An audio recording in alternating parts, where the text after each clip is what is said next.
Okay, we are beginning the recording for today's webinar. Today's webinar is Fun and Games with Non-Traditional Collections. This is a live webinar presentation from Ryan Henry of the Daviess County Public Library.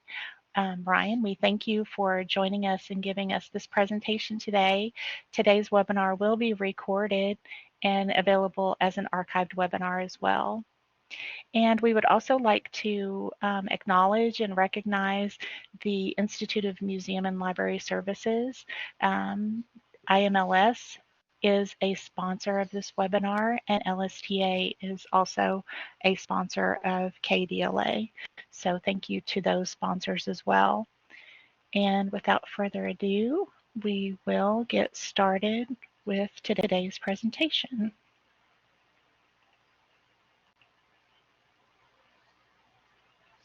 All right, thank you for the introduction. I am Ryan Henry. This webinar is based on a presentation I gave at KPLA in 2024. I'll be monitoring the chat, so if you have any questions as we go along, just be sure to put them in there. I'm going to be happy to address those as they pop up. At the end of the presentation, my email will be shown, so if you're watching this pre-recorded, feel free to email me at a later point. I'll be happy to discuss with you any issues you might be having with your non-traditional collections, or also looking forward to hearing your ideas as well, what's working in your library. So before we get going today, I'd like to just tell you a little bit about myself. I'm the Collection Development Manager here in the Daviess County Public Library in Owensboro, Kentucky. I've been here since 1996. It's been close to 30 years, so I've seen a lot of collections come and go. My background includes selecting materials for audiovisual, teen, adult, and children, as well as programming in all those areas. Before being the collection development manager, I was actually the children's librarian here, so I come from a unique background. So let's continue forward. So today we'll be talking about a few different collections that we have. Our video games, which was the first what I'd call non-traditional collection that I created. We'll talk about the success that we're having with our family engagement kits in our children's area. We'll talk about our popular wireless hotspots, which we use for connectivity throughout the county. Talk about Rokus, which we use to connect our patrons to a lot of our streaming content. Some of our community partners through our ice rink and museum passes. Our seed library, which has been a tremendous, phenomenal hit. And then a couple of older collections, including telescopes and musical instruments, and some of the unique challenges those created for us. So when we talk about non-traditional collections, well, what do we call non-traditional? Well, to examine that, I think we should look at what are considered traditional collections to libraries. So books, obviously, audiobooks, whether back in the day they were cassette, CD, and then they were playaway, maybe downloads. Now, magazines, other periodicals such as newspapers, music. I've seen CD, cassette, vinyl records. Those are very traditional, and video as well. What I think of when I started, and we had a VHS collection here, there was a label saying that VHS tapes were a courtesy of the Daviess County Public Library, meaning it wasn't expected that we would allow you to check out videotapes. So usually you don't think of traditional collections as being a courtesy of your library. So let's take a look at the first collection that I really kind of got going on my own. This is the video game collection. So we have been doing that for over a decade now, started in 2013. At that time, we only got E-rated games and T-rated games. The systems at that time were Xbox 360, PlayStation 3, and Wii. And at that time, they were augmenting our teen programming. So sort of the selling point that we made was that if these aren't successful, that we can transition them from being a circulating collection to stuff that we use in an in-house library for teen programs. That's why we initially were restricted to E-rated games and T-rated games. We also tried to include titles that were exercise related. Like I think you can see up there on the face out display, there's a Zumba training for Wii Fit and things of that nature. So family appeal games, multiplayer games like Smash Brothers would be good for a program event. That was how we initially sold it. But you're going to see that we had some issues early on with our video game collection.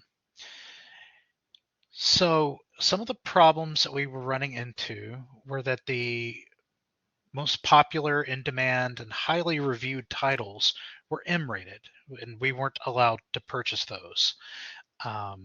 These were things like Grand Theft Auto. That was one of the big ones that I remember at the time that we couldn't get. But they were winning game awards and they were being extremely well reviewed in the industry. So I eventually made the case to our director that we should purchase M-rated games, the ones that were very well reviewed, very popular, because we were already getting music with explicit lyrics and movies that were R-rated. So I sold them on that idea, and we were able to get a limited quantity just to test the waters, and there essentially was no pushback at all about that. We were having issues of theft. Now we do use a locking media cases for DVDs, Blu-rays, music CDs, but people would take the video games off the shelves and I guess get like a box cutter utility knife and just cut along the spine. We would get a dozen. We'd find a dozen empty cases at a time where people just cut them open. So we decided to move to the GameStop model where we put empty dummy cases out on the desk and just kept the games behind the circulation counter. And that obviously cut down on the theft. Another problem we came up with is that we couldn't get games that were in a cartridge format. At the time, like Nintendo's DS, 3DS, then later Switch, because they did not make locking cases for those formats of cartridges. So that was an added benefit of switching over to using the dummy cases. Didn't have to be the proprietary Nintendo case. Then we ran into an issue that our vendor, most of our AV material we get through Midwest Tape, was not available, did not have video games available. So we'd have to purchase from Amazon or other retailers.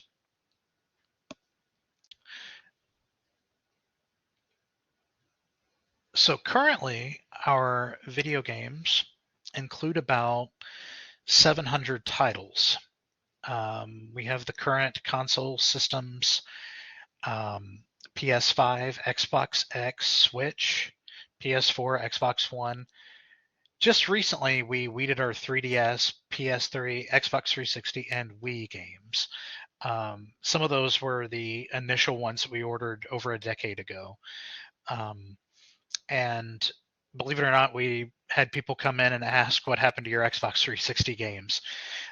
We got rid of them because the condition of the discs had started to deteriorate and they weren't checking out quite as well as you would withdraw material from any collection.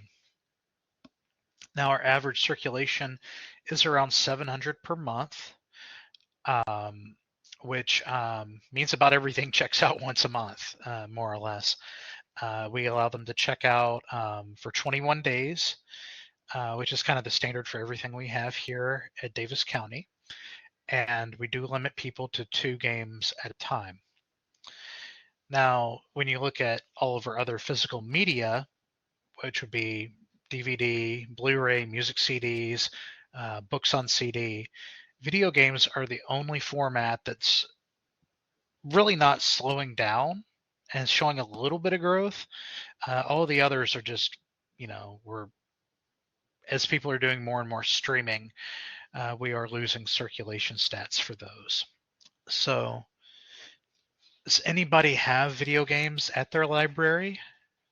Just if you do, put it in the chat and we'll see how it's going. And are anyone interested in adding video games to their library?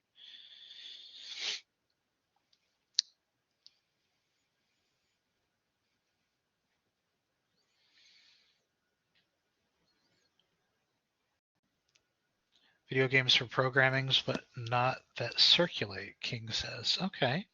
Yeah, that's how we initially started it here.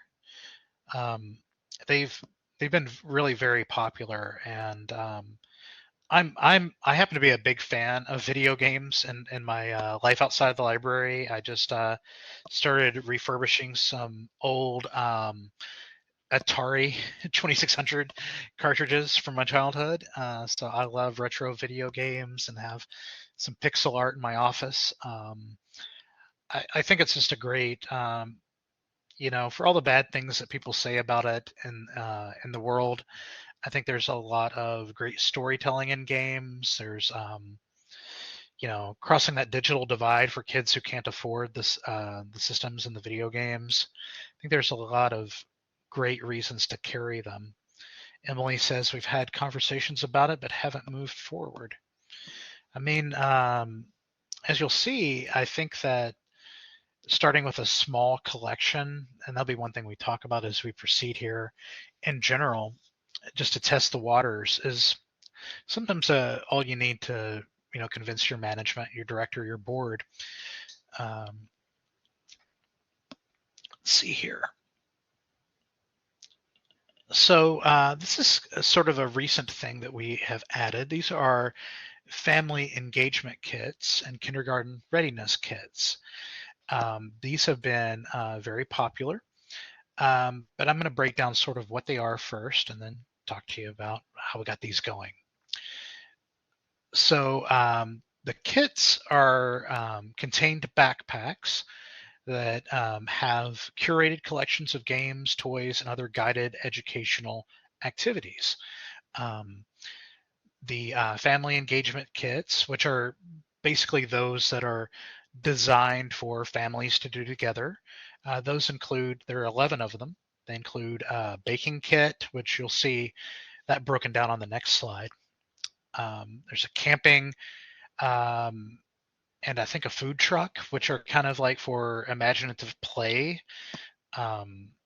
There's escape rooms, family game nights, and we've had a lot of success with the Tony boxes, which they have the like little action figure kind of things that you put over the Bluetooth speaker and it'll read stories to the kids. And the family engagement are designed pretty much for kids and their families to do together. The kindergarten readiness kits, which are a little different, there are 5 of them.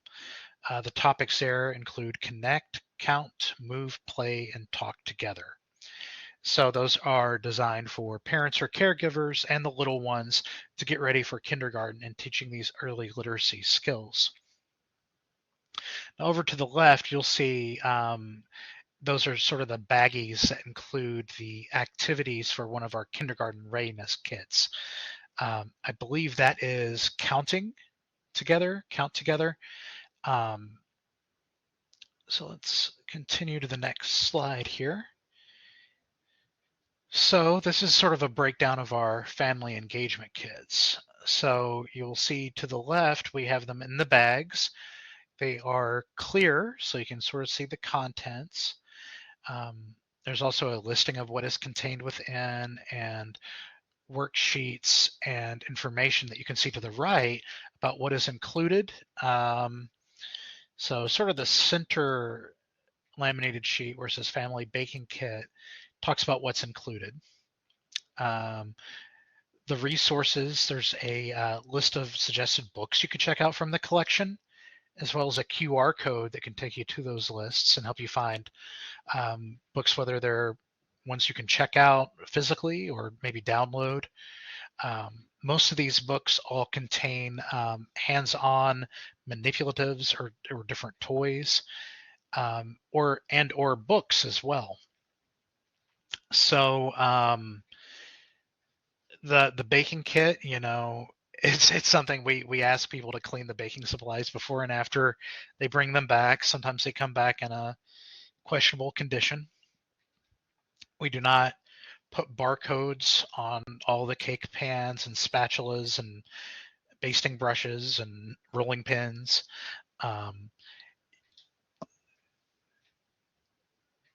But that is an example of one of the kits that we have. Now, to the left, where you see them on top of our picture book collection there, those are a good portion of the family engagement kits. That was, I think, taken when they initially came out. I will tell you, if you come to our library, you will never see that many sitting on that shelf. They consistently check out. So why do we have kits? So as I mentioned earlier, previously I was the children's librarian, and I know that how important the play and experiential learning is to child learning, right? It's an important complement to reading because children learn in many different ways. Hands-on is a very valuable way. So having the supplies they need to actually bake is an important way of reinforcing what they could learn in a book, or the activity of counting out money and giving change while in a tent that's shaped like a food truck and giving out fake food to their families is an important way of learning. Another reason to have kits is they are, as I said earlier, they are very popular. They're almost constantly checked out, and there's a list of people on hold to get them as soon as they are returned. We may have 3 or 4 people waiting for each kit. So, it's not all fun and games with these. There are some concerns. You can see from the previous slide that I had, they take up a lot of space. So you will have to plan for that space, have some room to use for that. You want to have a method to organize your contents.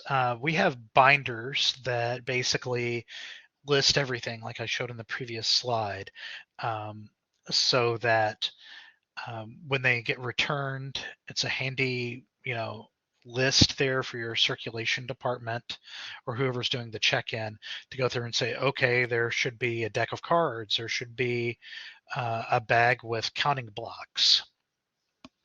But again, you can't incredibly sweat the small stuff. For example, if you have a deck of cards and there's 50 cards in it, you don't have staff spending time counting up every card or every block that's supposed to be in there. Just does it look like there's enough to do the activity? But you just need to be aware that pieces will get lost. They won't come back. They will break when they're handled. And you don't want to bill every family for anything unless it's an egregious, like you've completely destroyed this kit. Just be aware there's going to be some wear and tear and be ready to replace those things. I suggest having replacement parts on hand so you don't have to take them out of circulation when they are returned and you're missing the binoculars for the camping kit. You have a spare set of binoculars because it's either you're either going to have to wait for it to get shipped, or you're going to have to remember what was the one that I bought before, or and you don't want to do that because you're probably going to have people on hold for these. So is anyone doing anything similar to this, kits that check out?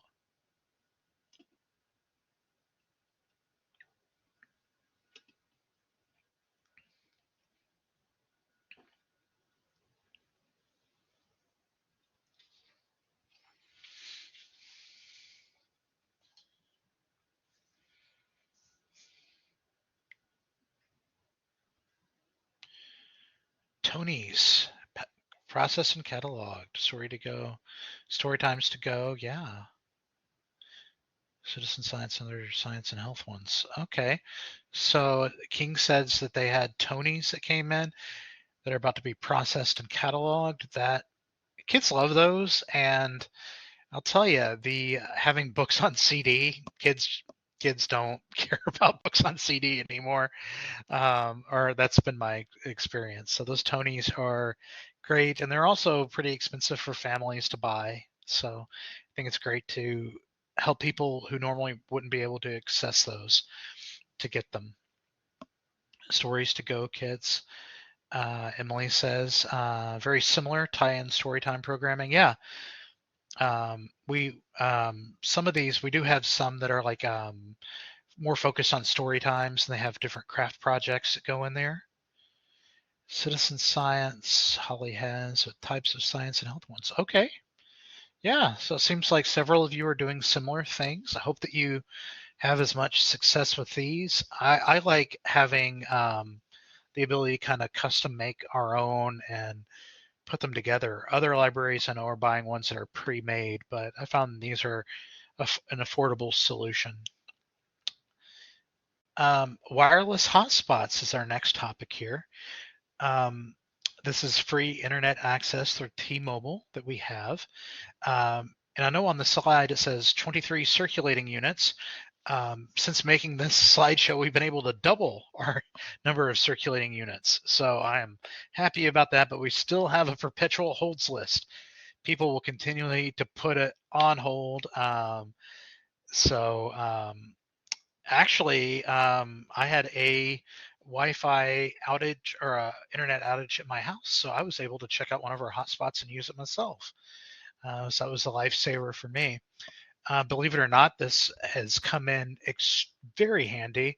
During the pandemic when families were working through home and needing to get onto the internet, and also as we've had power outages and things like that, this is a great connector for our community.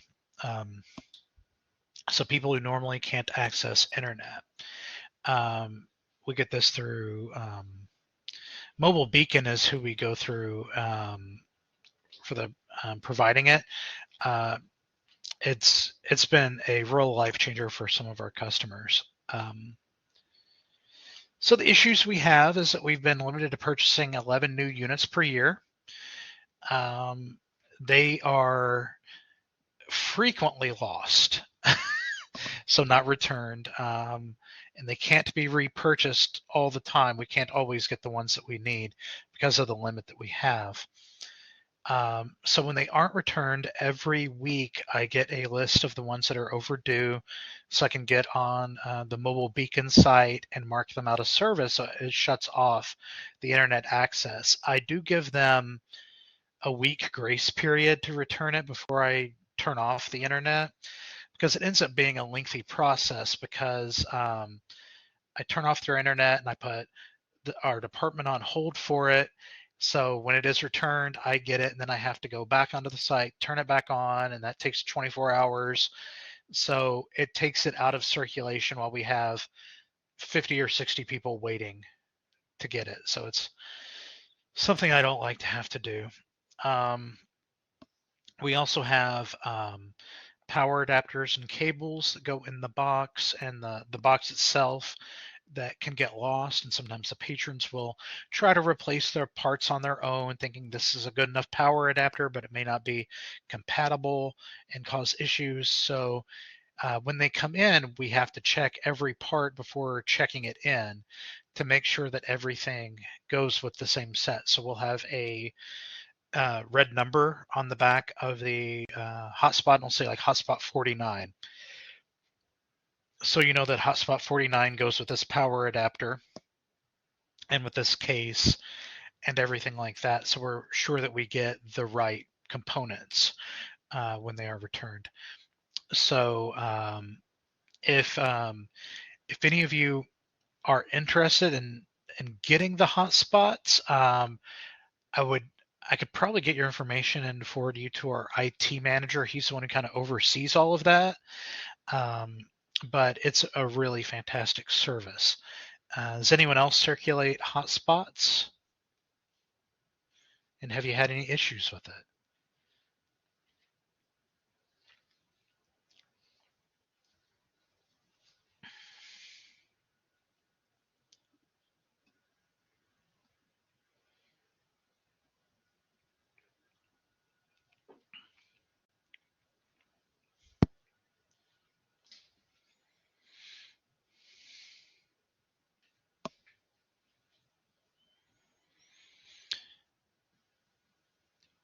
Well, as we're waiting for an answer there, I will. Oh, King says we had the laptop hotspot kits a few years back. Their KDLA grant, but did not continue after that. Yeah, we had an emergency connectivity fund grant that we had for a time. Yeah, but we kind of covered our own for this. How do you cover replacement costs, any cost to the patrons for losses? Yes, we do charge the patron for the losses. It is, I think, $89 for the unit. So we do charge them for that. Um, and as long as they have that on their account, they cannot check out. So they lose their privileges to check out until they return the item or pay for the replacement. Other than that, the library has to, pay for it and keep the service going just because it's, I think, a really vital service to the community. I think it's worth doing. So this one is maybe not as exciting as wireless hotspots, but the Roku streaming devices that we have. Oh, Amy says we had workforce grant kits. We've recently separated the kits so hotspots can be checked out separately from the laptops. Okay. Yeah, many people have their own devices, whether it be laptops or cell phones. Yeah, so able to check out hotspots. So Roku streaming devices, we got to help customers stream our digital content. So we have music and movies through Hoopla. And we were kind of concerned that people weren't going to be able to access that if they didn't have a smart TV or a gaming console. So we started circulating Roku. It's a pretty easy setup to do. It's been surprisingly popular to me. It's affordable. You can get Black Friday deals on these for like $20. Um, the, the thing that you have to take care to do is wipe it after each checkout, where you just basically plug it in and restore it to factory settings.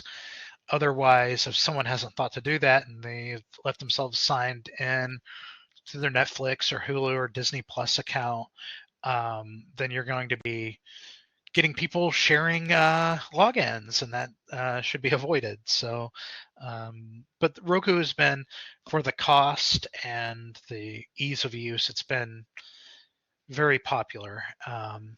So I don't know if anyone else here circulates Roku or a similar streaming device, but I think we chose that over other streaming method things such as like Fire Sticks because Hoopla was available on Roku at that time. So let's see. I'm going to move a little bit out of tech. Do you circulate Roku? Add a chat note. Yeah, okay. Trisha's asking if you circulate Roku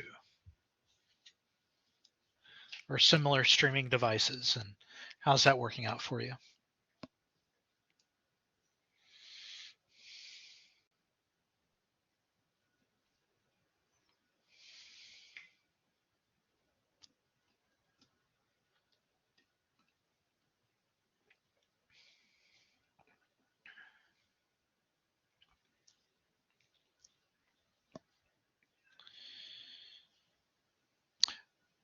Well, as we're waiting for more responses, how many Roku in Daviess County circulation?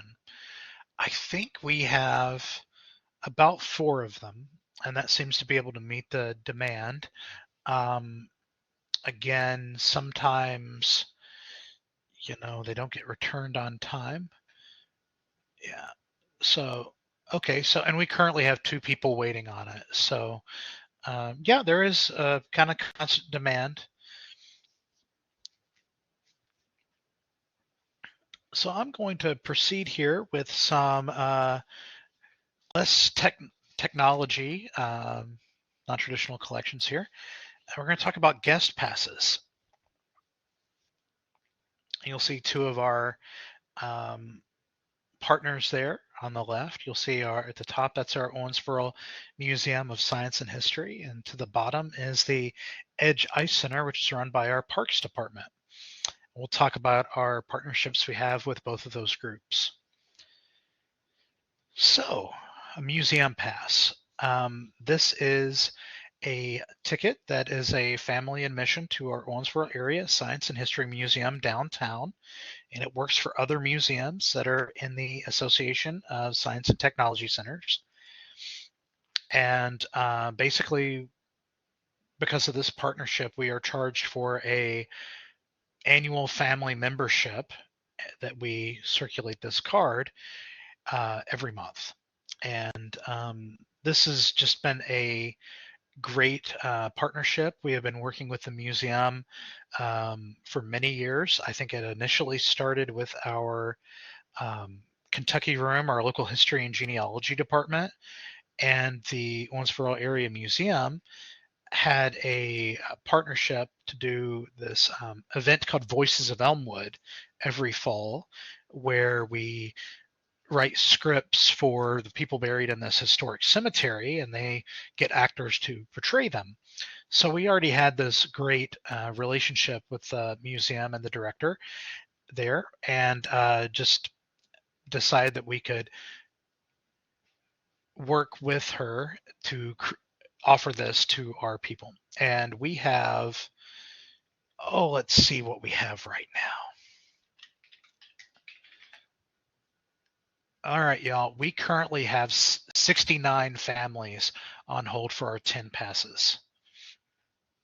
That's how popular this has been. So that is, I think, a way to give families who normally would not be able to access the exhibits and features of the museum the ability to do that. And it's, like I said, a very different learning experience than coming in and getting a book or getting a video. It's putting them in the place with the history and the science activities. So I'm very pleased that we get to continue offering this. Another thing that is difficult to do in a library, though maybe our parking lot recently has been able to do this with the ice that we've gotten, is the Edge Ice Pass. So this is a family admission to ice skating. So they get their skate rental, and they get to come in and use the skating rink for the whole family. So again, this is something they can't really do in the library, so it's a great activity for the whole family. We had been working with the Parks Department for years, where we've used some of their park shelters during COVID to do outdoor events. We've had summer reading kickoff programs with the parks. We have several storybook walks that we're doing at their facilities. So this is a natural partnership. So they give us discounted memberships. So we have, how many passes do we have?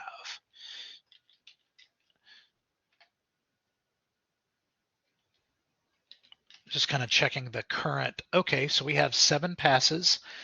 And basically they gave, I think it was like we bought 4 and got 3 free. It's a really good deal. And we have 37 families on hold for those 7 passes. Does anybody else in the community, with their communities, any other libraries have like membership passes that you check out? Just put in chat if you do. Curious to see what other partnerships you have.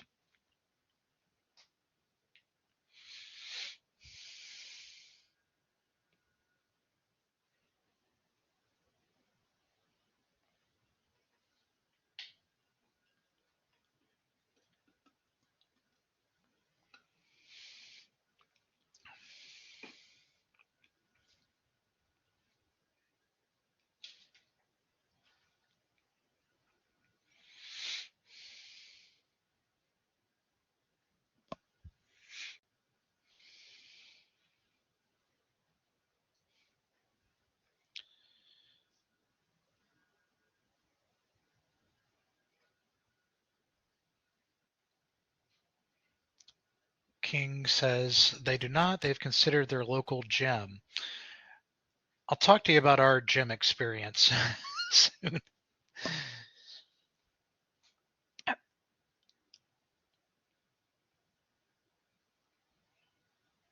going to pop ahead here and talk to you about our seed library. So our seed library is another partnership we have with the community group through our Kentucky Extension Office, so the Master Gardeners volunteer group. They provide seeds and the labor of putting the seeds in the packs. So they put in a lot of work on this. We print out the labels. We keep statistics for them. We do try to limit them to 5 per person, but it's an honor system because this is right near our checkout counter. So sometimes people take more than 5 packs per person. And they should also mark what type of seed they're taking so the volunteers have an idea of what we need to order or replenish the supplies with. And as you can see from the picture there, we use a repurposed physical card catalog, which takes me back to when I started working at the library. So, but it's, I tell you what, people just love seeing that here. And talk about that's what it was like when I was a kid. So kids like playing with it as they check out. We've been doing this since 2015, and it's been very popular ever since. Even during the pandemic, we got requests from people and we mailed them seed packets. So we didn't even stop while we were closed for COVID. Now, one of the complications is that we can't accept donations. All the seeds do need to come from the master gardeners to make sure that they're okay.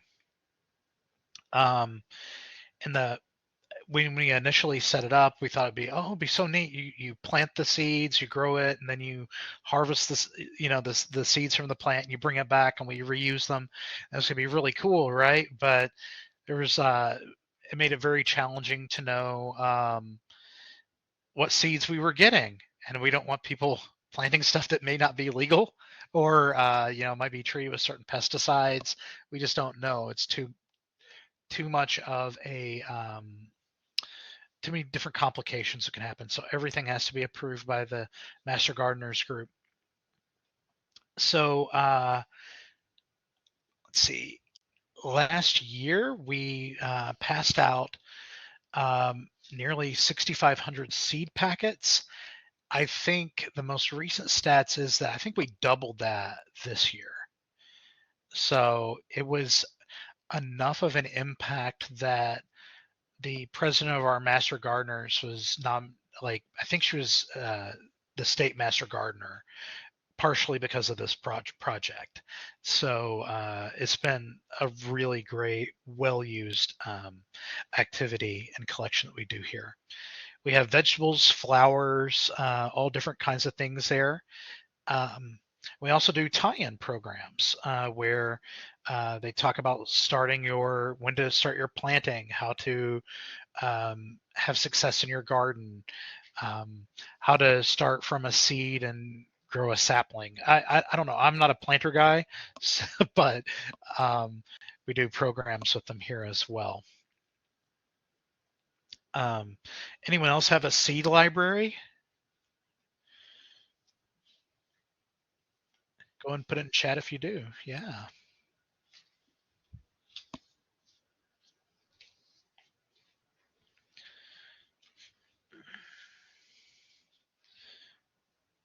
Holly Howard says ours is very popular. That's great. Yeah, ours is fantastic. It's been huge, King says. They've had a seed library for a couple of years. Yeah.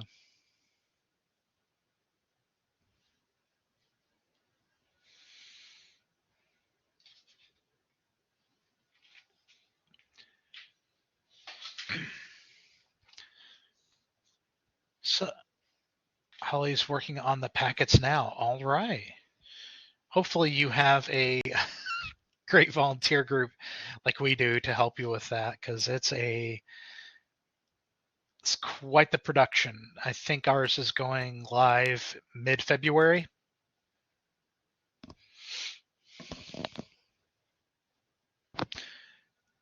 Oh, nope. It's just Holly, and it is quite the production. All right, well, good luck with that. One other coworker too. Okay, good. Glad you have some help.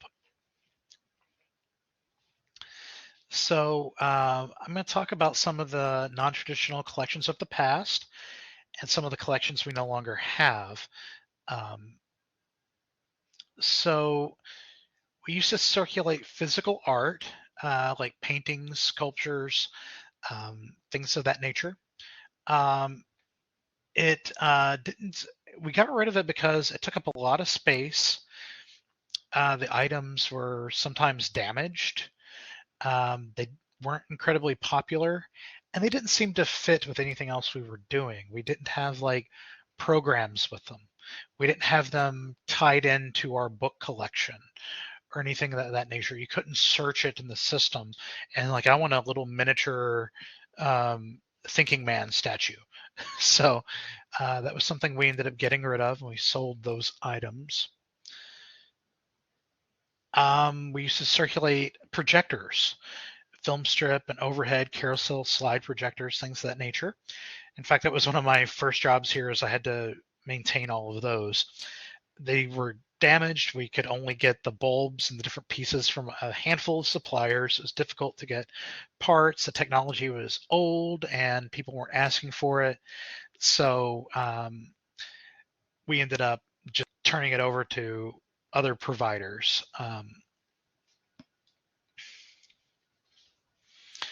So this one, as a musician, kind of hurt.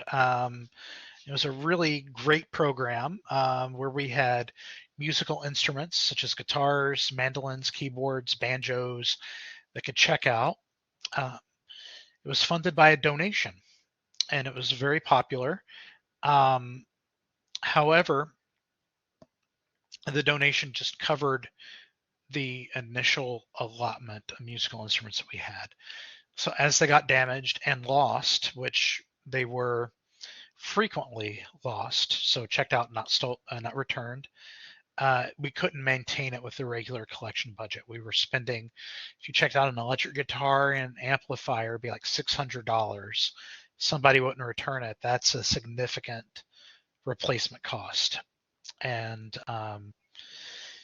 it took up a lot of space. And also say there may be me and one other staff member who knew how to string and tune a guitar. So it took a lot of effort to do that and to keep everything functional. And that was just something we could not keep maintaining it. So we got rid of our musical instruments collection. Telescopes. Didn't see this one coming. Sorry, I have to get one in every time. So we ordered some of the cheapest ones we could find from Amazon. So not surprisingly, they broke pretty easily. There were a lot of different parts and components to keep up with. And if the part was lost or damaged, we had no way of ordering this particular lens piece or that particular mounting thing for the tripod. So they were just really difficult to maintain, and they broke very easily. So we had to stop circulating telescopes. So this is another one that is sort of a heartbreaking kit that we stopped carrying, the Healing Library. So we did a really big push on it. We had T-shirts made, a banner made. It was on the news. So we premiered it in January 2021. And there were topics such as death of pets, of COVID, separation of your parents, and divorce. Had books and replenishable craft supplies and different activities for the family to do together. And they were in these nice canvas tote bags. Really great idea. So why didn't it work? Well, The topics and materials were not selected with the help of the children's librarian at all. So the books were old.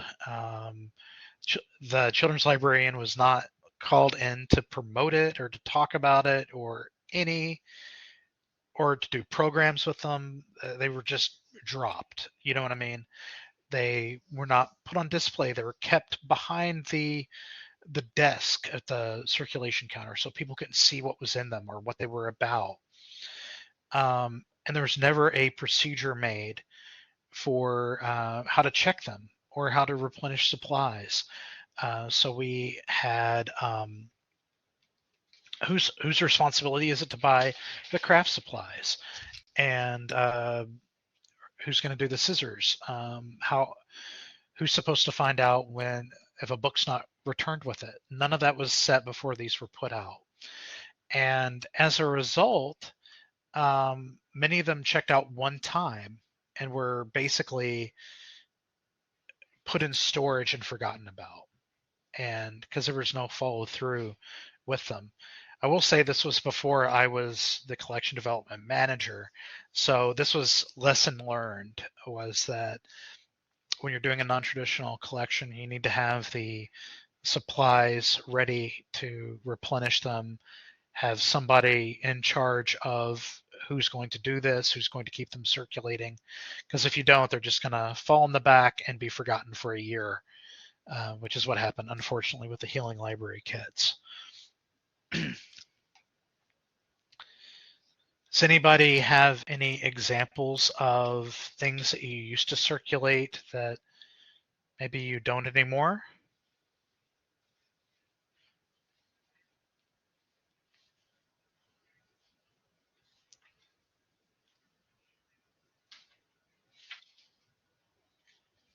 LED projectors, yes.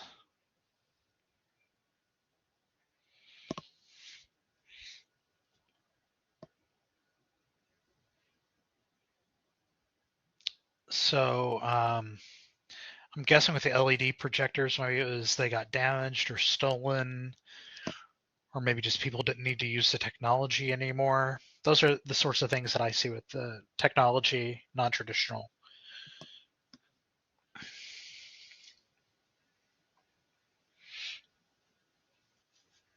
Stolen, yeah. King says they were stolen, yeah.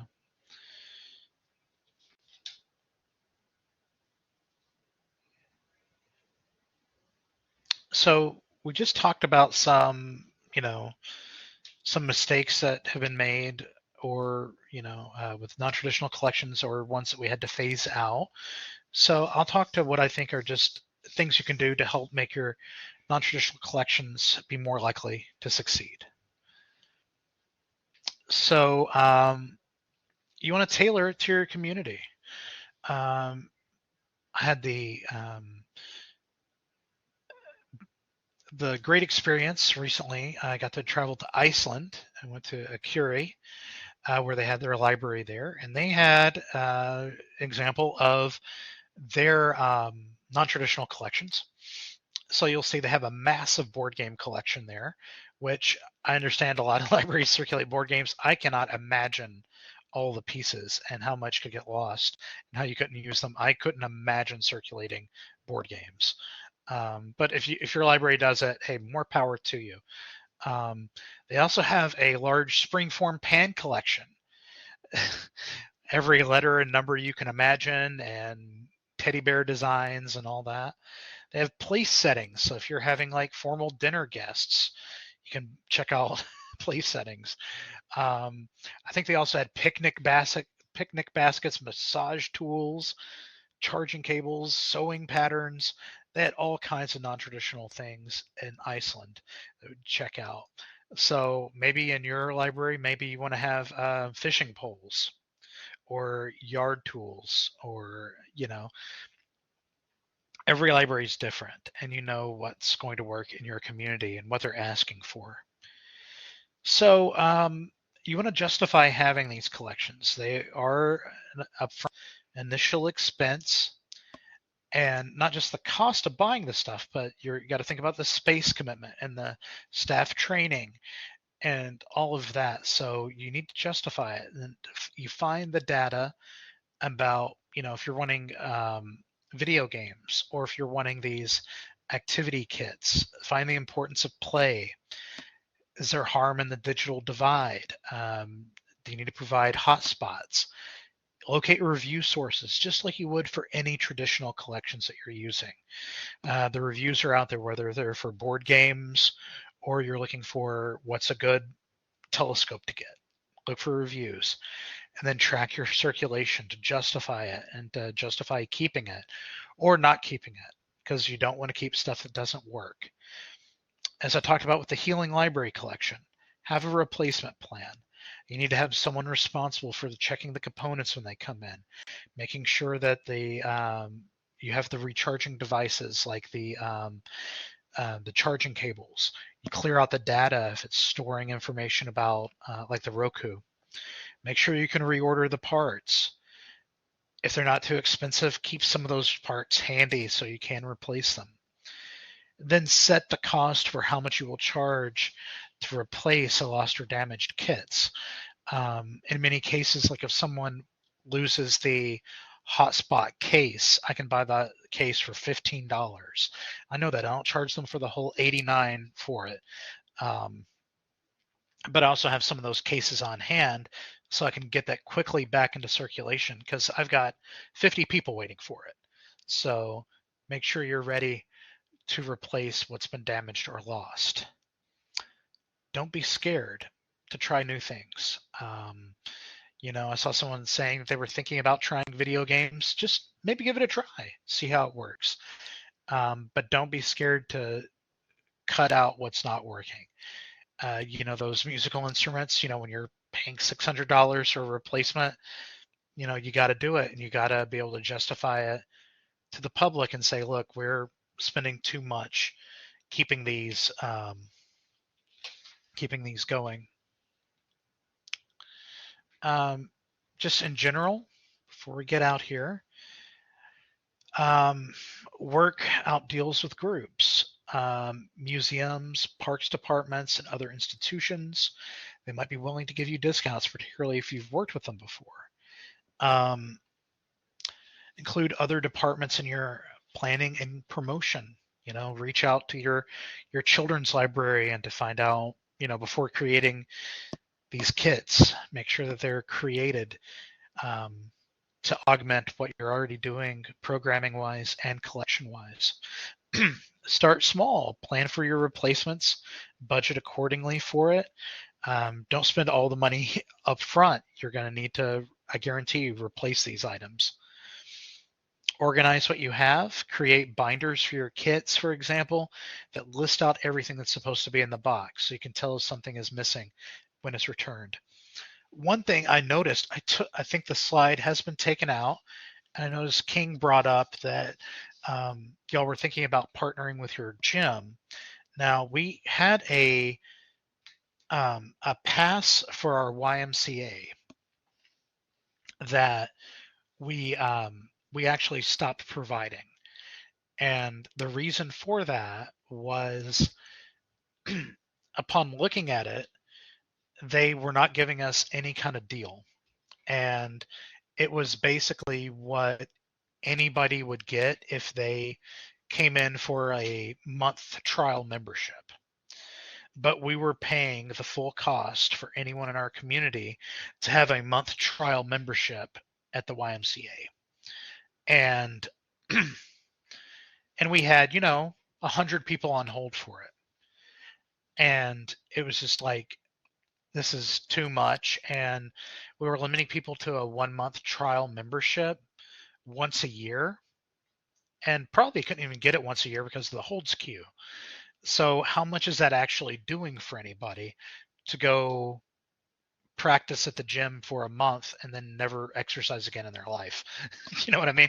So we just couldn't make it economically feasible. Now, hopefully your gym will cut you a different deal with a partnership. But ours was just, we couldn't keep it going. So That about gets me to the end of the hour here. I do have my email address up there. So if anyone's watching this on the recording, you can email me any questions that you have about this. All of you in chat, also feel free to reach out to me. I can stay on here for a little bit with the chat, maybe, if there's any further comments you'd like to make. But I hope you all have learned something. I hope you get some ideas about different non-traditional collections you can do with your library. I think that's one of the most amazing things is having people come in and being surprised by what libraries offer.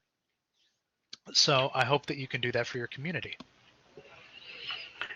Thank you so much, Ryan. And yes, we welcome people to chat if they'd like in the chat box, or we will stop the recording here in just a moment. If you'd like to ask Ryan any questions, you can feel free to unmute your microphone. I just wanted to give a quick reminder that today's webinar again has been recorded and will be available starting next week as an archived webinar. There is a survey we encourage everyone to take that's available in your Blackboard Learn screen once you get out of the webinar. It's just got 3 or 4 questions, and we encourage you to give us your feedback on the presentation as well. Today's PDFs and handouts are also available in that same window. Certificates of attendance will also be available in your learner dashboard within a week. I'm going to go ahead and stop the